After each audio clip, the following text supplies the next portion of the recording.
I was still a police officer. I was a sergeant actually, assigned to Brooklyn, and I wasn't feeling too hot, and just, different things were going on in my body, and I was ignoring certain things. I thought these were just just different things. I've been working crazy hours my entire career. I thought it was just common. I didn't think I was as sick as I was. Lo and behold, I was diagnosed with stage 4 cancer, and I was in pretty bad shape.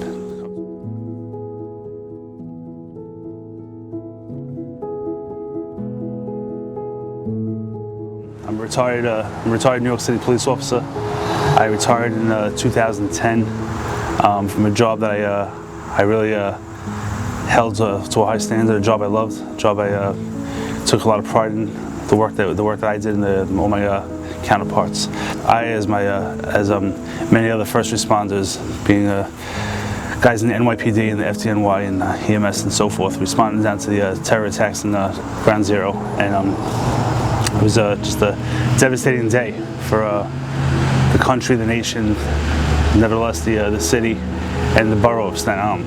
Come 2010, I was forced. I went to work. I went to the doctor on April 30th, 2010. You don't forget these dates. And I had a procedure done on May 3rd, which was that Monday. And I called in sick that day, May 3rd, and never returned back to work again.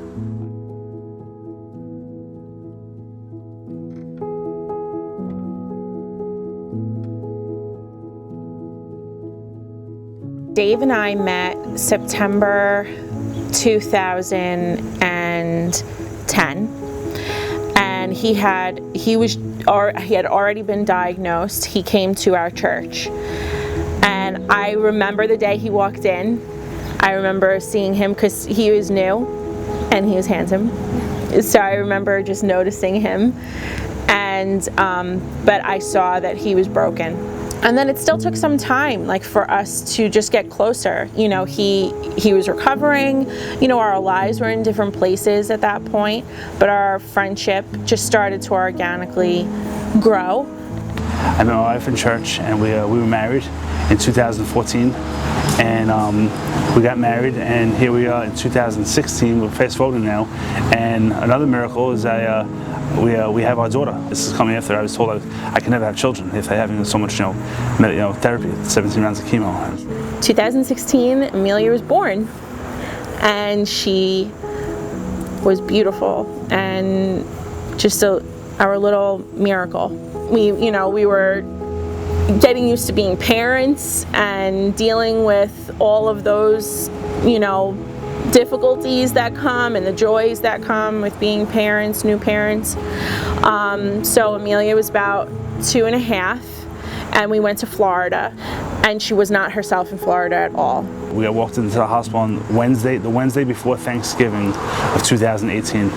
And we were there, and the whole time we were there, they were running all sorts of tests. They were really on their game.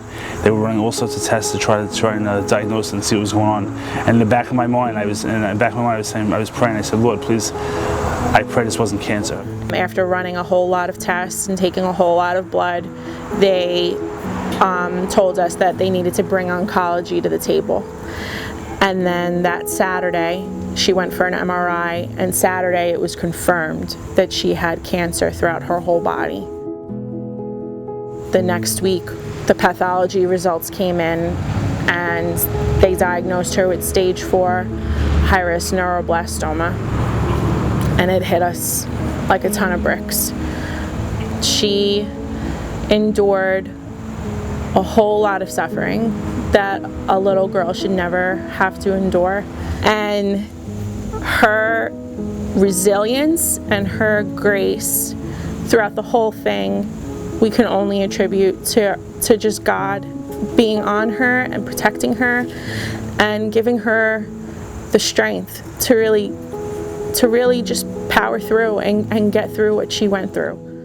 In August 2020, she had her scans, and we got the call that we've been waiting for the past 2 years, that she's officially declared as having no evidence of disease. She's completely cancer-free.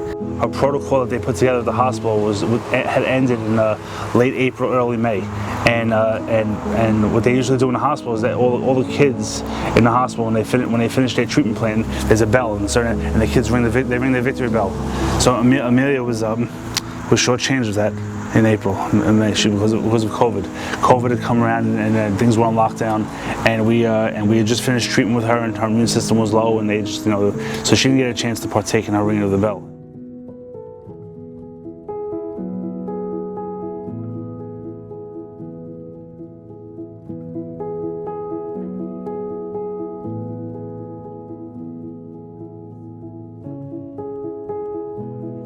It was an amazing celebration, amazing turnout.